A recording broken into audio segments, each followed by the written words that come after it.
YouTube class में आपका स्वागत है।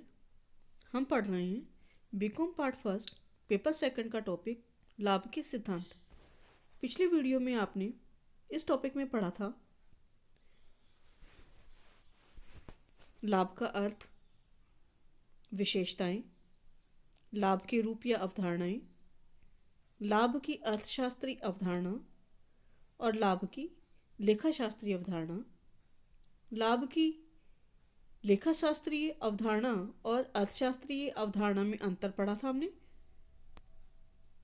साथ ही हमने लाभ के सिद्धांत कितने प्रकार के हैं उनके बारे में जानकारी ली थी और लाभ का लगान सिद्धांत के बारे में विस्तार से जाना था। आज हम इसके आगे के सिद्धांतों के बारे में जानकारी लेंगे, जिसमें है लाभ का मजदूरी सिद्धांत।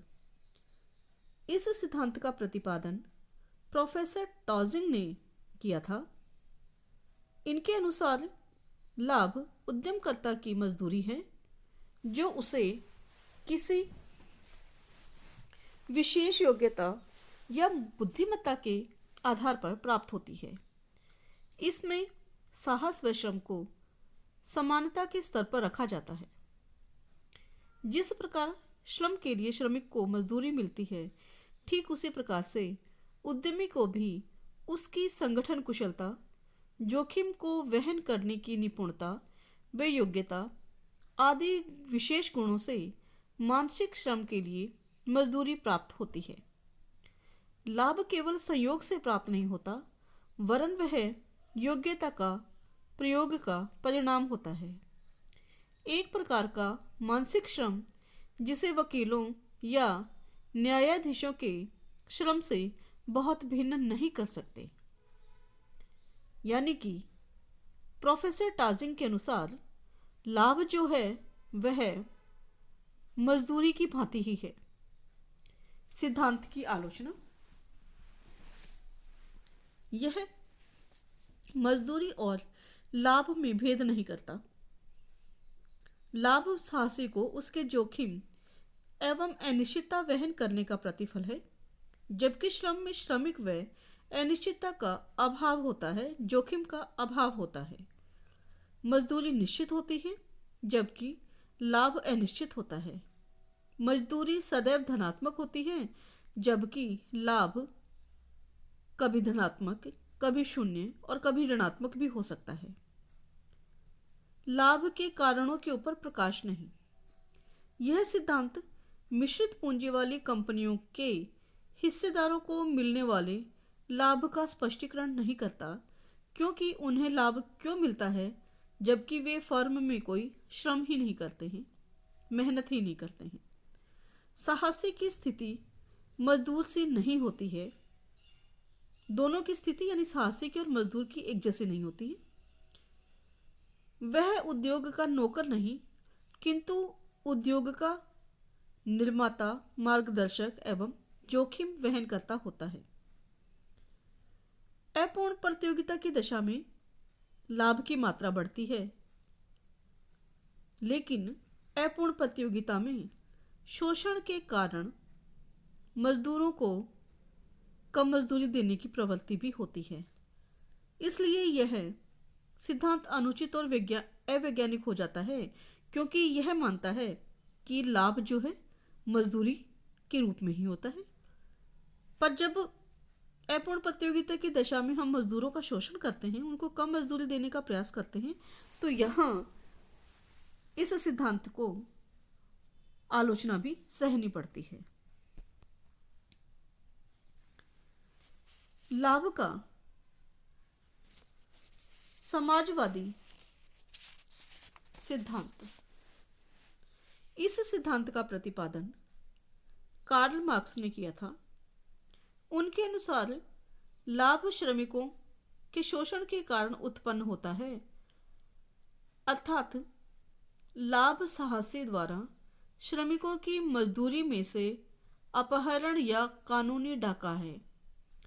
मार्क्स की यह अवधारणा थी कि वस्तु का मूल्य उसके निर्माण में लगाए गए श्रम से निर्धारित होता है, अतः वस्तु से प्राप्त समस्त मूल्य श्रमिक को मिलना चाहिए पर पूंजीपति उत्पादित माल की कीमत का केवल कुछ अंश ही श्रमिक को देकर बाकी कीमत को खुद हड़प जाते हैं। इस अतिरिक्त मूल्य से ही लाभ उत्पन्न होता है।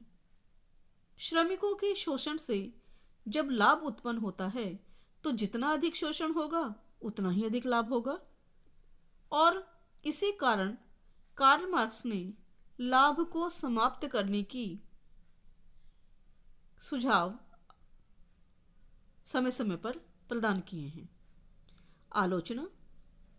इस सिद्धांत की अनेक आलोचनाएं होती हैं, जिसमें पहली है, मूल्य का सृजन केवल श्रम से ही नहीं होता, बल्कि वस्तु का मूल्य उत्पत्ति के अन्य साधनों के योग पर भी निर्भर करता है। उत्पादन में केवल साहस की कल्पना करना और बाकी साधनों को यूं ही छोड़ देना सही नहीं है। लाभ शोषण का परिणाम न होकर यह साहसी के जोखिम तथा अनिश्चितता झेलने का प्रतिफल होता है। समाजवादी देशों में भी लाभ उपार्जन की प्रवृत्ति इस सिद्धांत का खंडन करती है। स्वयं सरकार भी लाभ प्राप्त करती रहती है, यानी लाभप्रद उद्योग सरकार भी लगाती है। तो केवल ये कह देना कि लाभ जो है वह शोषण का प्रतीक है, सही नहीं है। लाभ का प्रायोगिक सिद्धांत। इस सिद्धांत का प्रतिपादन प्रोफेसर जे.बी. क्लार्क ने किया था। इनके अनुसार लाभ परिवर्तनों का परिणाम है। लाभ केवल प्रायोगिक अर्थशास्त्र में ही या प्रायोगिक अर्थव्यवस्था में ही उत्पन्न होता है। स्थिर अर्थव्यवस्था में लाभ उत्पन्न नहीं होता है। क्लार्क की यह अवधारणा बताती है कि प्रायोगिक अर्थव्यवस्था वह अर्थव्यवस्था है जिसमें कि 5 प्रकार के आधारभूत परिवर्तन निरंतर होते रहते हैं। क्या क्या परिवर्तन होते हैं? जनसंख्या में परिवर्तन, पूंजी की मात्रा में परिवर्तन, उपभोक्ता की आय, आवश्यकताओं, रुचि, फैशन, आदतों में परिवर्तन, उत्पादन विधियों व तकनीक में परिवर्तन, औद्योगिक इकाइयों के स्वरूप में परिवर्तन। जिस अर्थव्यवस्था में ये परिवर्तन होते हैं वह अर्थव्यवस्था प्रायोगिक अर्थव्यवस्था कहलाती है, और इन परिवर्तनों के अभाव वाली अर्थव्यवस्था को स्थैतिक या स्थिर अर्थव्यवस्था कहा जाता है। स्थिर अर्थव्यवस्था में वस्तु की मांग और पूर्ति में कोई परिवर्तन नहीं होता है। इस अर्थव्यवस्था में हर बात की जानकारी रहती है, जोखिम और अनिश्चितता का अभाव रहता है, कोई लाभ नहीं होता। इसके कारण इस अर्थव्यवस्था में कोई परिवर्तन नहीं होता है, जबकि प्रायोगिक अर्थव्यवस्था में निरंतर परिवर्तनों के कारण वस्तु की मांग एवं पूर्ति की शक्तियों में परिवर्तन से मूल्यों में उतार चढ़ाव उत्पन्न होते हैं, जो लाभ को जन्म देते हैं। सिद्धांत की आलोचनाएं। यह सिद्धांत ज्ञात और अज्ञात परिवर्तनों में कोई भेद नहीं करता। सभी परिवर्तन लाभ को जन्म नहीं देते हैं, और यह भी नहीं होता कि परिवर्तन होने के बाद लाभ ही मिलेगा। और लाभ प्रायोगिक परिवर्तनों के कारण नहीं होते हैं, बल्कि ये तो अनिश्चितताओं के कारण उत्पन्न होते हैं। दूसरा, यह सिद्धांत लाभ में जोखिम और अनिश्चितता के महत्व की उपेक्षा करता है। वास्तविक अर्थव्यवस्था में प्रायोगिक तत्व सदैव विद्यमान रहता है। यह मानना कि अर्थव्यवस्था में लाभ पहले से ही विद्यमान है, सही नहीं है। और क्लार्क अपने सिद्धांत के अंदर साहसी के कार्यों को महत्व नहीं देते हैं, जो कि सही नहीं है, क्योंकि लाभ साहसी की जोखिम उठाने की क्षमता के बनिस्पत ही उत्पन्न होते हैं। अगला सिद्धांत है हमारा लाभ का नव प्रवर्तन सिद्धांत या अन्वेषण सिद्धांत। क्लार्क के सिद्धांत से मिलते जुलते इस सिद्धांत का प्रतिपादन शुम्पीटर द्वारा किया गया था।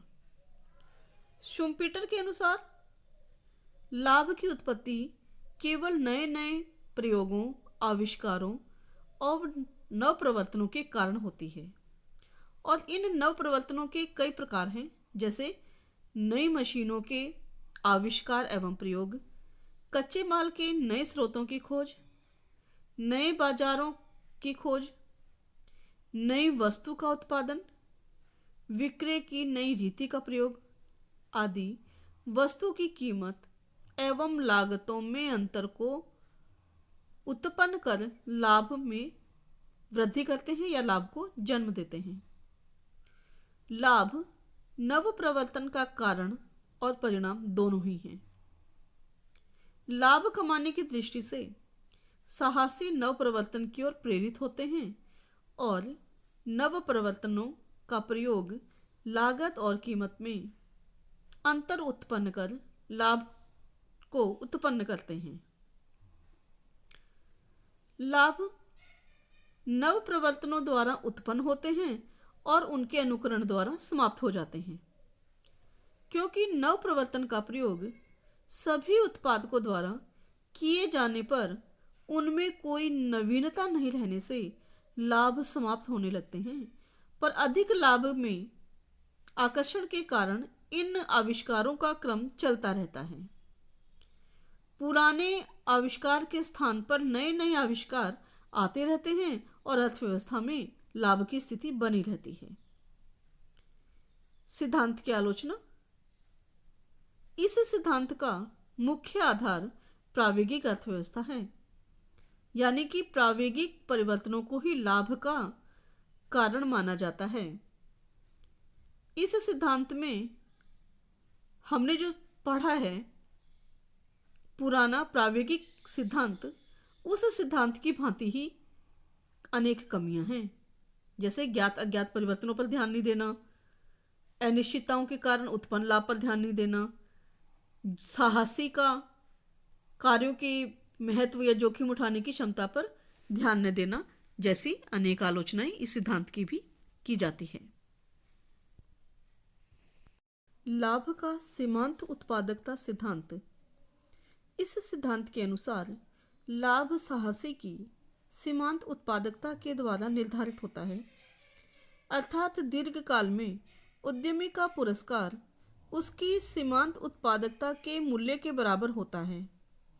यह सिद्धांत उद्यम के क्षेत्र में वितरण के सीमांत उत्पादकता सिद्धांत का प्रयोग मात्र है, जिसके अनुसार उत्पत्ति में प्रत्येक साधन को उसकी सीमांत उत्पादकता के बराबर मूल्य प्राप्त होने की प्रवृत्ति होती है। साहसी भी उत्पत्ति का एक महत्वपूर्ण साधन है, उसे भी अन्य साधनों की भांति उसकी सीमांत उत्पादकता के बराबर लाभ मिलता है। उद्यमी की सीमांत उत्पादकता जितनी अधिक होगी, लाभ की मात्रा भी उतनी ही अधिक होगी। जिन उद्योगों में साहसियों की पूर्ति अपेक्षाकृत कम होती है, उनमें सीमांत उत्पादकता अधिक होती है, उसमें लाभ भी अधिक होता है, और जिन उद्योगों में साहसियों की पूर्ति अधिक होती है, सीमांत उत्पादकता उत्पत्ति ह्रास नियम के कारण घटती जाती है और उद्यमियों को लाभ भी कम मिलता है। सिद्धांत की आलोचनाएं। यह सिद्धांत एक पक्षीय सिद्धांत है, केवल मांग पक्ष पर ध्यान देता है, पूर्ति पक्ष की उपेक्षा करता है। दूसरा, उद्यमी की सीमांत उत्पादकता ज्ञात करना कठिन है, क्योंकि प्राय एक फर्म में एक ही साहसी होता है, अतः सीमांत उत्पादकता ज्ञात नहीं की जा सकती। तीसरी, यह सिद्धांत एकाधिकारी लाभ तथा आकस्मिक लाभ की व्याख्या नहीं करता, क्योंकि एकाधिकारी का लाभ बाजार की अवस्था और आकस्मिक लाभ संयोग पर निर्भर करता है, सीमांत उत्पादकता पर नहीं। यह एक दीर्घकालीन सिद्धांत है, अल्पकालीन विश्लेषण उपलब्ध नहीं कराता है। यह अव्यावहारिक मान्यताओं के कारण भ्रमात्मक है, यानी सीमांत उत्पादकता सिद्धांत उत्पादकता के आधार पर कीमत का निर्धारण करना या लाभ का निर्धारण करना, उसके बारे में हमें जानकारी देता है।